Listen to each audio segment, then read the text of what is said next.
Climate change activists are taking over New York City next week. The city is hosting several high-profile events in what will be the latest push for global action to combat climate change. The activities begin Sunday with the People's Climate March, a massive rally of environmental activists and groups marching past Times Square.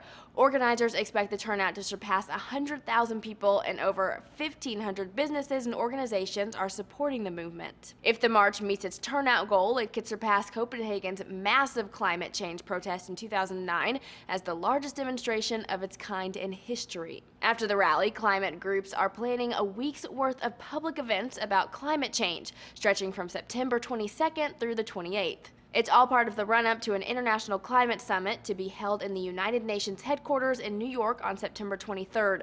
UN Secretary General Ban Ki-moon will join 125 heads of state, including U.S. President Barack Obama, to discuss climate issues. These events are billed as some of the most significant protests against climate change in recent years, but how much of the sentiment could actually translate into action? For starters, don't expect any significant agreement out of the UN summit. This meeting isn't a formal part of the international negotiations about dealing with climate change. The next phase in that process will take place in late 2015 at a meeting in Paris. Instead, a writer for Think Progress expects the world leaders to jumpstart initiatives and reaffirm their commitments to fighting climate change at the summit. Effectively, the meeting will give everyone a firm idea of where each nation stands on climate change. The summit is also expected to re-energize the international climate change debate, which lost a lot of momentum on the world stage after a disappointing 2009 conference in Copenhagen failed to produce much in the way of serious commitments. But activists say the protests and events surrounding the summit can help claw back some of that lost momentum. So we're trying to put some pressure on the UN